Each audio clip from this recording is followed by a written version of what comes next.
What's up? This is Henry with the band Sangre, and you're listening to Brutally Delicious Podcast. Brutally Delicious!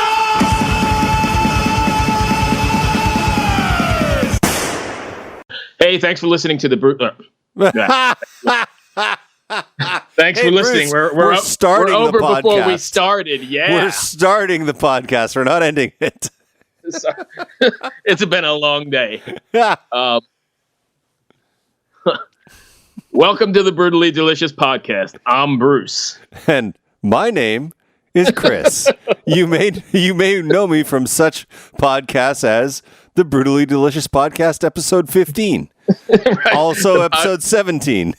There was one I missed though because I was too hungover, and I don't know what number that was. But either way, in this cloak. That's right, because you were hungover. Yeah, and you were in the hospital for some urethral sounding gone bad. But now you're back. I had a throat gonorrhea infection. It was really bad.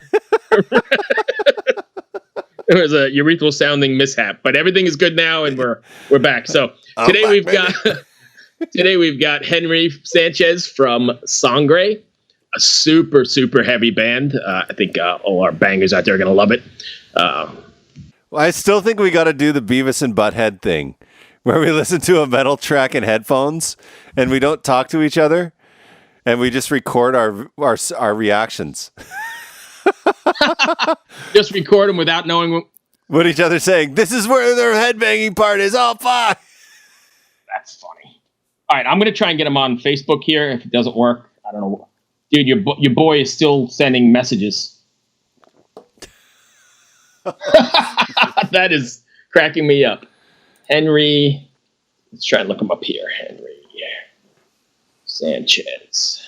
Oh, I started this podcast to educate myself about metal. And so far, I'm learning about ass to mouth. I'm learning about urethral sounding, the hot Carl. How to make cashiers uncomfortable with fucking baby oil and condoms. Yeah. Give me 1 minute. Let me get out of the restroom. Yeah. Wait a minute. You don't want to know. You don't want to see this. What a way to get on a So Skype said he was unreachable. Now I know why. Yeah. I was waiting by the computer for it. Nothing was working, so I decided to come and handle some business real quick. Yeah, take the Browns to the Super Bowl. Exactly. I don't know if the Browns are going. God. I thought they looked promising. I don't know if the Browns are going to make it this year. I don't know. Oh boy. Well, we've seen it all on here now. It's Good morning. We had the one with Russ though, where he came out in his bath towel. Oh, he did commit a bath towel on his hair in a bun or some shit. So at any rate, Henry, meet Chris. Chris, Henry. Nice to Chris. meet you, man. How's it going? Good. I hope you got a full wipe in.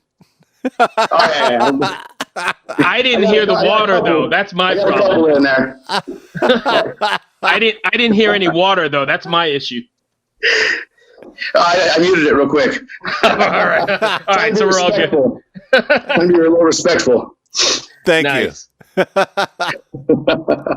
So Henry, for those not familiar with Sangre, can you just give us a little bit of?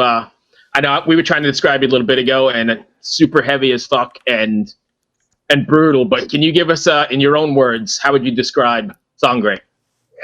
We get that a lot because we are heavy, but we also do incorporate a lot of melody at times. And people have always asked us, "What do you classify you guys as? Are you guys metalcore? Are you this? You that?" And I always tell them we're metal because we kind of have influences from everything. You know, we're a little bit of everything. We like to mix it all up and see what comes out of it. And I don't know. I would say like aggressive melodic metal, man. I don't really know how to. It's really been hard to describe it to a T. You know, we just have a lot of influences and inspirations that have combined to make what we have. Kind of a throwback. We got like the throwback to the groove metal. You know, we have a lot of groove in our music. Yeah. But also very heavy at times, blast beats and screaming. But also I can bring it down and we can sing and we can jazz it up a little bit and stuff. And I don't know, it's a pretty. I think we're pretty diverse overall.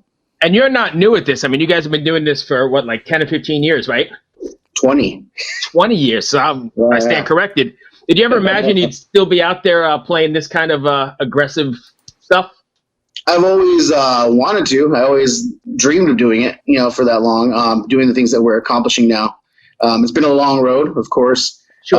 But, we started off, playing backyards and stuff. It was one of those things. We are a DIY band. We're not a band that just popped up and had money to throw into it, or a family that had money to give us. I see a lot of those kids in Hollywood.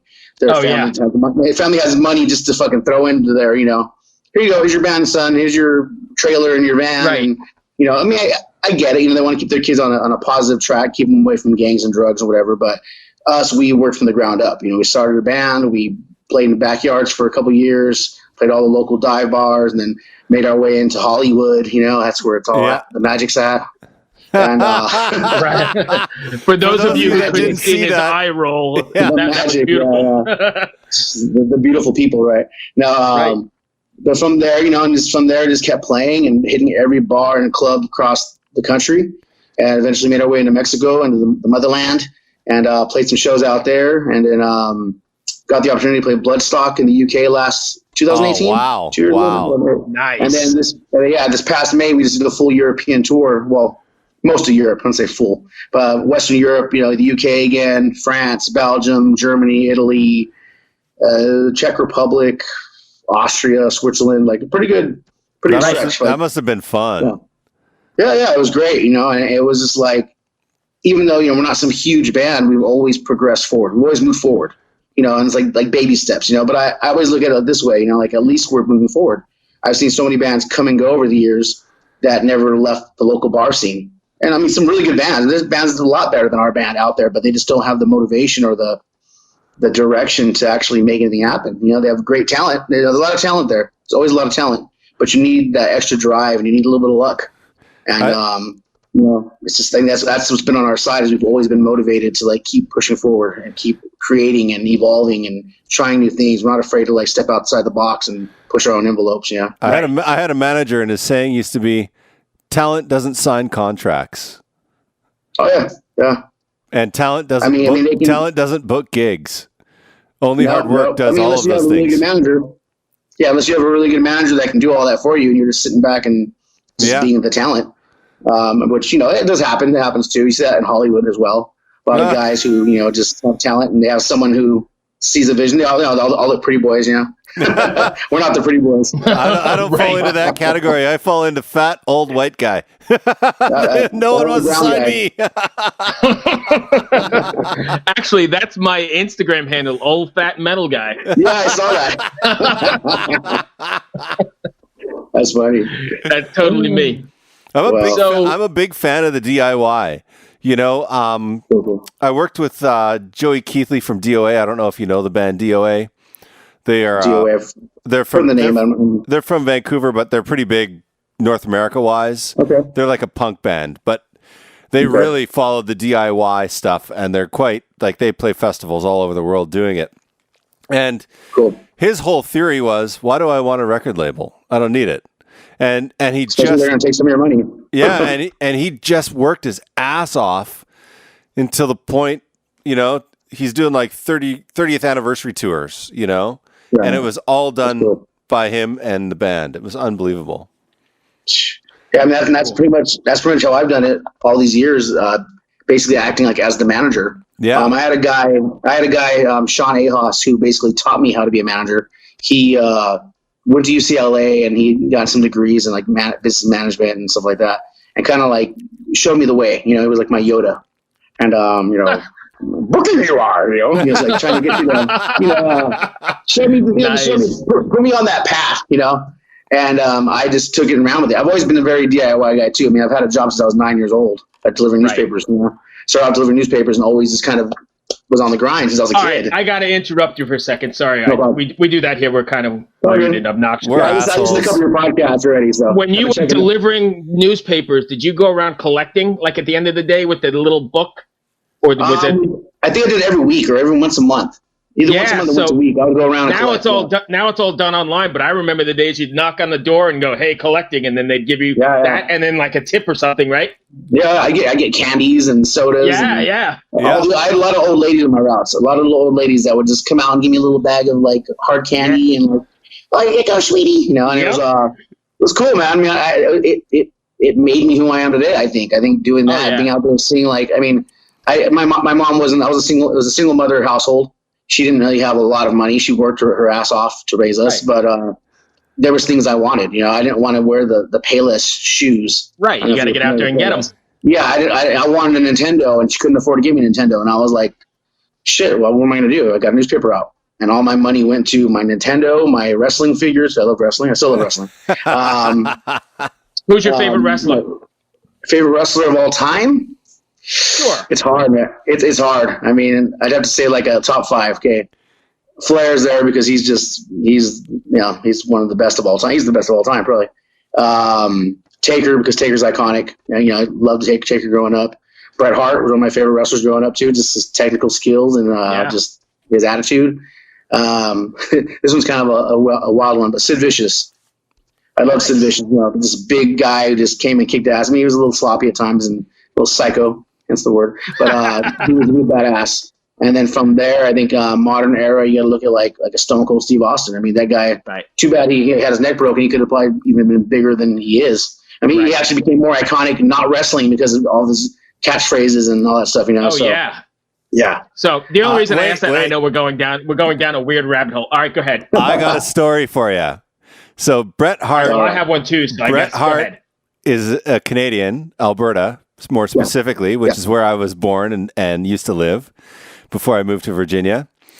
And I lived in a frickin' small-ass town of 5,000 people. Canada's beautiful. I love Canada. Yeah. I lived in a small-ass town, 5,000 people, and there was a wrestling company in Canada called Stampede Wrestling. And Stampede Champs Wrestling. Wasn't that Stu Hart's? What's that?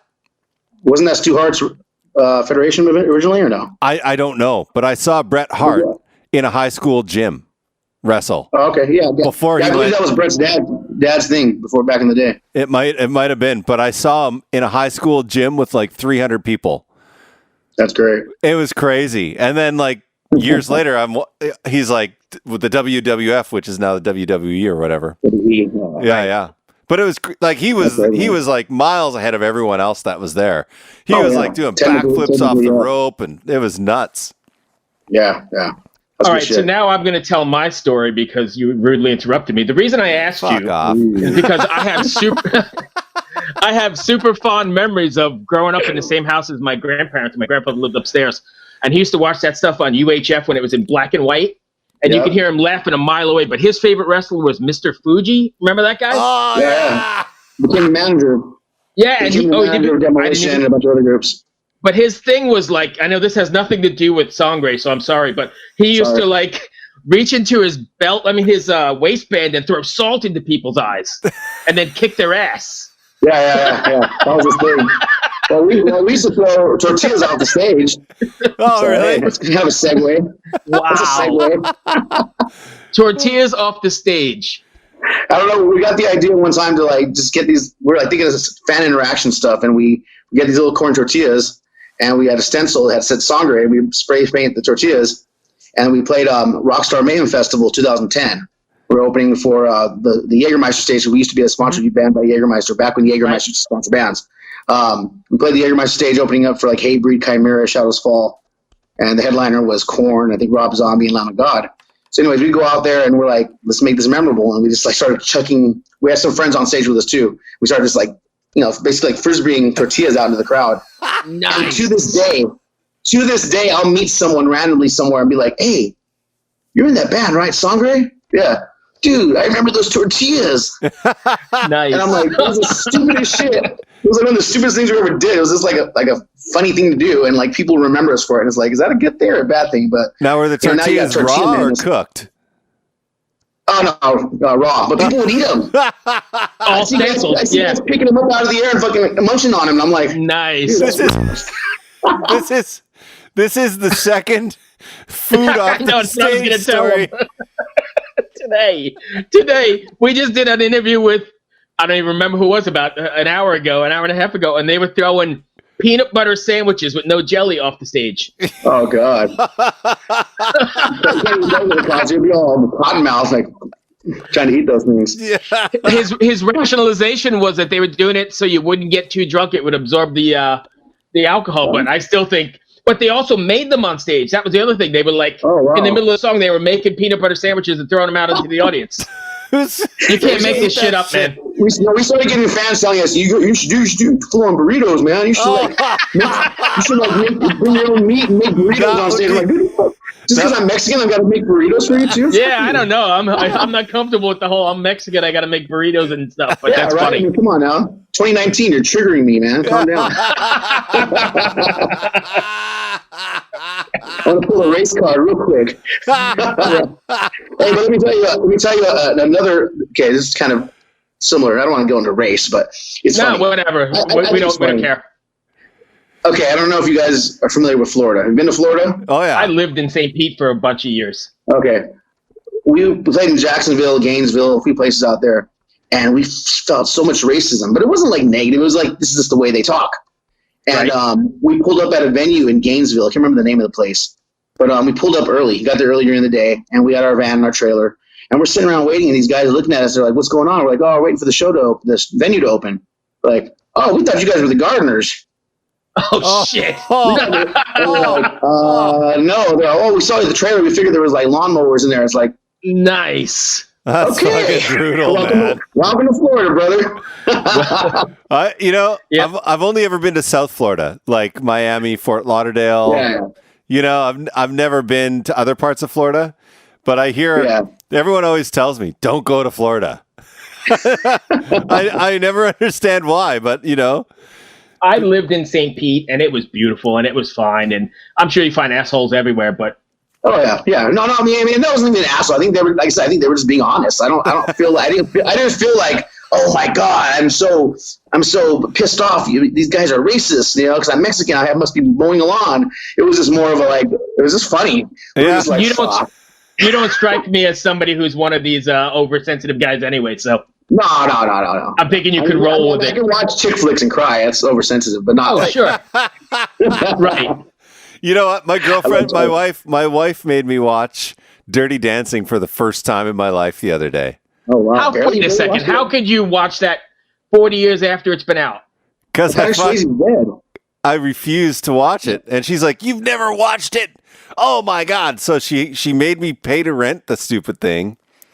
And and now I can't stop quoting the damn movie. Nobody puts baby in a corner. I know. I say that all the time. There we go.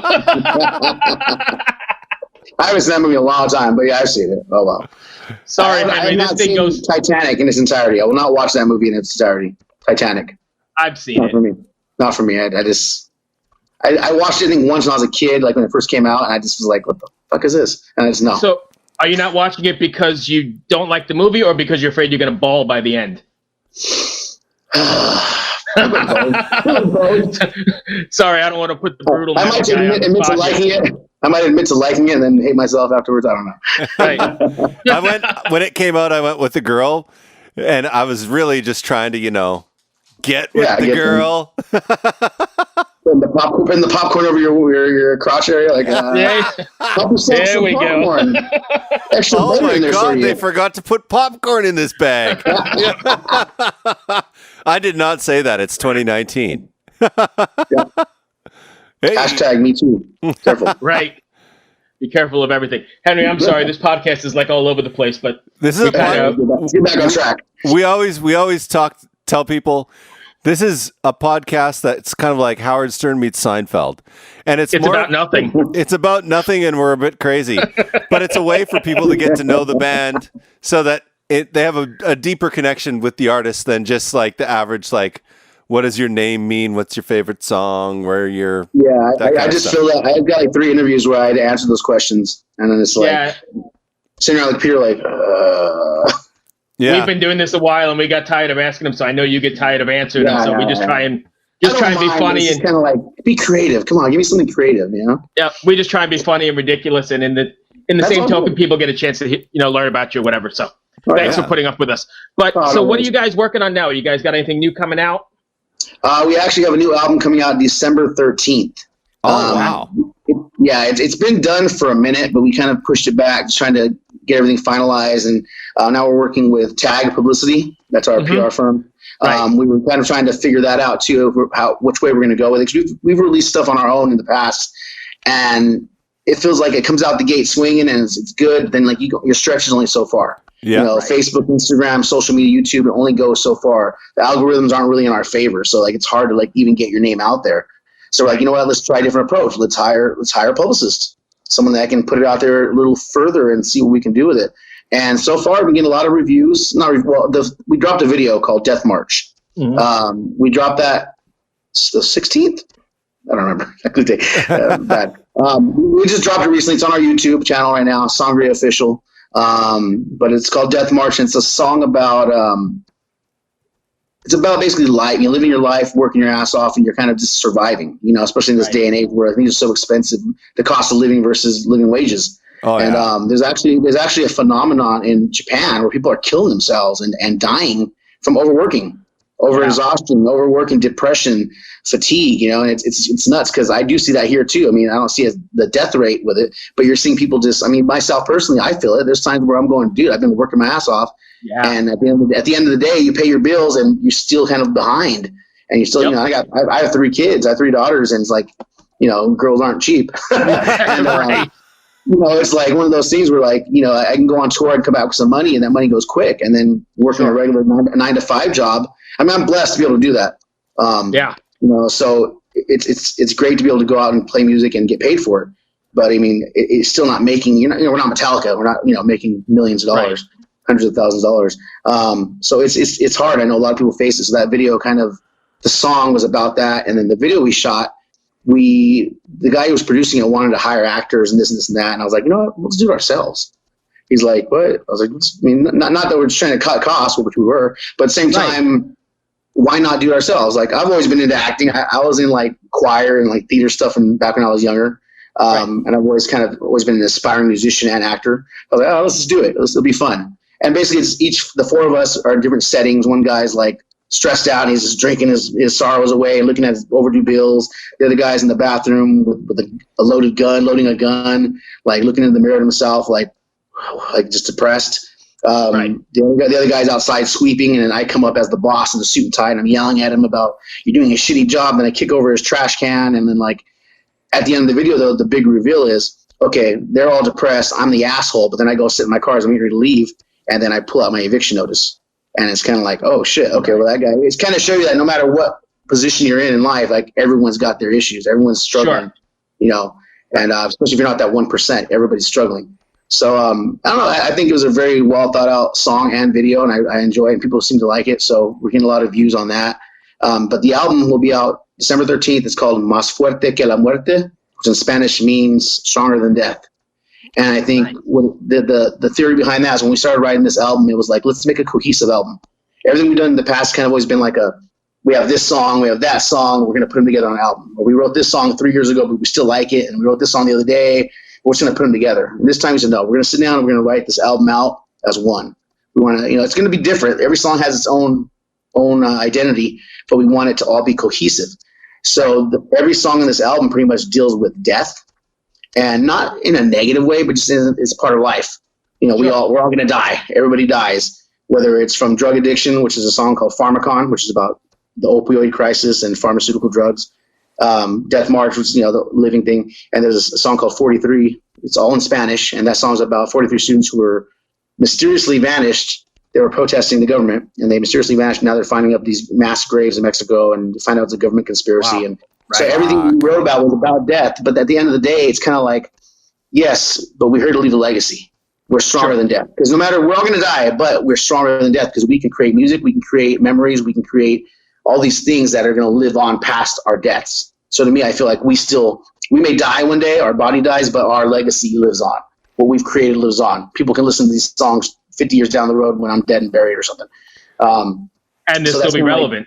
Yeah, and it'll still be relevant because it's life. We're not just writing about, not knocking on Dio because I love Dio, but not singing about dragons and wizards and the rainbows. But this is like reality, and some people like it, some people don't. Some people aren't into the reality thing. They want to escape reality. So I get it. Wait, but, dragons and rainbows are not real? I mean, if you take LSD, drop a couple tabs, they're really fucking real. I really liked what you just said. And when you first answered the call on the toilet, I did not expect this interview to go there. It was all dick and fun jokes. Yeah. So this song right here is about taking a big shit. Yeah. And this song right here is about, I ran out of toilet paper, so I had to use the cat. This is a real cohesive album sponsored by Imodium. Right. So one more before we get to the fun part. You guys taking this out on the road? This is fun? Oh yeah, it's fun. But we're about to go down. We're about to go down a whole nother rabbit hole in a minute. But are you guys taking this out on the road? Oh yeah, we don't have anything booked yet because we just did the European thing. We just wanted to set our ducks in a row and get this all hammered out. That's why we said, okay, let's give ourselves 3-4 months down the road to release the album, and in the meantime, we can release this video, we can release a single. That song is also on all streaming services: iTunes, Spotify, Apple Music, Google Music, whatever. It's everywhere. And we're going to release each song as a single. We decided, like the whole record label thing, we don't need a record label. They help. They do help. Love this idea. And we've been talking to a lot of people in the same boat. That's a great idea. I have been preaching this. Every song as a single and as a video. We want to shoot a video for every song too, whether it's a live action video or a story video or just some type of we did a one lyric video, which I'm not a big fan of lyric videos, but they're still cool to have. Oh yeah, here and there, sprinkled in. So we're going to want to release every song as a single and as a video. And then eventually in December 13th, the album will come out and people can choose to either buy the songs individually or they can buy it as a whole. And then we hope to have something booked for early 2020. Hopefully get back out to Europe again and hopefully do a U.S. run because we haven't done a U.S. tour in a few years. So we've got some stuff in the works. And I have a lot of friends in the bigger bands. I'm trying to work it so we can get on a good tour. Yeah, like a package thing. Yeah, we've done a lot of DIY in the past, and it's great. It's good to do, but I think we're at a point now where we need to be on some package tours because that's where you're going to get the fans. And you got to play in front of people, and you want to sell merch, so you have to play in front of crowds. No more playing in front of 5 guys in Corpus Christi, Texas. Right. Not 5 guys burgers, 5 actual guys. Right. I'll take the burgers. I was saying playing in front of 5 guys burgers is not a bad idea, but well, I'm actually vegetarian, but I mean I'll eat chicken. I'll eat chicken. I'm a reformed vegetarian. Okay. I got tired of the soy and the tofu and the jackfruit, so I had to but I have high cholesterol and high blood pressure and all this. I'm diabetic, so it's there's all this shit I have to do to change things. So I'm working on it. It's a work in progress. But yeah, we're looking to get it on the road, whether it be the U.S., Mexico again, Europe again. We just want to keep pushing and keep moving forward, and we think this album is really good, and it's going to be something that people are going to like, and they're going to want to hear these songs live, and that's our next step. All right. So now we're at my favorite part of the interview. Chris cringes usually at this part, but I've got some off the wall questions. You've got a sense of humor already, so we're gonna just roll with them. And if you hate them, go tell me to F off, and we'll move on. But otherwise, so in no particular order, if you were a pizza delivery guy, how would you benefit from a pair of scissors? From a pair of scissors. Mm-hmm. I just watching. I mean, I have a really messed up mind, so I'm thinking scissors. I'm thinking walking in to deliver pizza. Oh, come in! You walk in, 2 girls are scissoring. I'm like, oh shit. Okay, sorry. I'm fucking horrible. I'm sorry, I can't. Don't give me a microphone. I guess you could. You can. I don't know. Scissors and a pizza delivery guy. I don't think you need to go any further. I mean, next question. All right. So the next question is. I can't get that picture out of my head now. No, I'm stuck. That sounds like the intro. That sounds like the intro to a bad porn. Ding dong, ding Come dong. on in. And then the guy has a pair of scissors in his hand, and they're like, "We need the pizza, but we can't come to the door. Can you pick the lock?" So he uses the scissors to pick the lock. Then he walks in with the pizza, and he's like, I got your extra thick pepperoni pizza here. Oh, bring it here. We're offending everybody on this episode. I love it. Oh, Did shit, you bring the okay. breadsticks? I got the pepperoni stick. So since we've already gone down this route, I'm going to ask a question that's not in my regular repertoire, but are you familiar with urethral Are you familiar with urethral sounding? Urethral sounding. So let me just Is that a sound coming out of your urethra? No, let me just back up for a second. This podcast was originally started to like get to know people and learn about bands and introduce bands to fans. Somehow we made a left turn somewhere, and I think it was at the Allegiant. We did an interview with Riley McShade from Allegiant, and it took a left turn, and he somehow a hard left. So urethral sounding, don't Google it unless you want to wipe your drive. But I guess dudes like sticking stuff down their pee holes, like objects. Is that the best way to? I think I have heard of that somewhere before, and I was just like, I don't want to hear about this ever again. And thanks. And Thank you. it's Why would you 2019 do and that? I'm still offended. How do you do that? I try and sneak it into every episode as long as you've got a sense of humor. So whenever he brings it up, I get this feeling like in the area, and my whole body is like, right? oh, it's All like right, last one. the turtle last head one. goes away. Fuck. What are your thoughts on garden gnomes? Garden gnomes. And actually, I was actually going to buy some, right?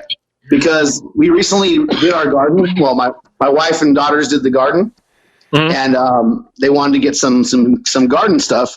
So I was going to have them put in some right here, the little garden area. Okay. Oh, look at that. Some garden gnomes. But I wanted the little zombie ones. Have you seen those ones? No. I have. They're like gnomes, but they're like, just like zombies crawling out of the dirt. But they wouldn't go for it. So. Nice.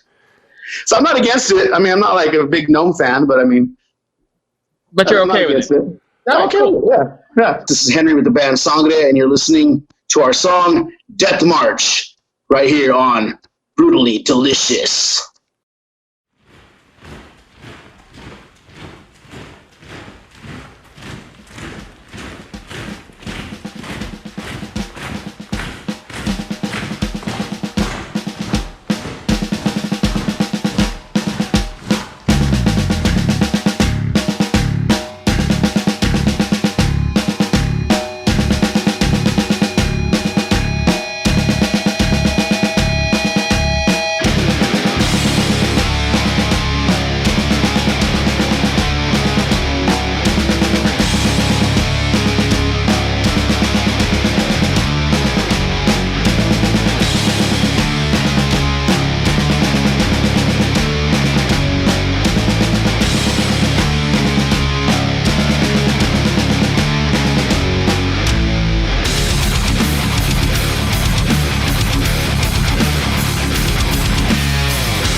Cool. Awesome. And You have a great day. Go finish wiping and have a good day. Yeah, you can wash your hands. Whatever. I should take a second check on that. Right. Be well, my Hey, friend. guys, I appreciate it, man. Yeah, Take care. cheers. Thanks. Thank you. All right, bye. Awesome. Thanks, guys. Take care. That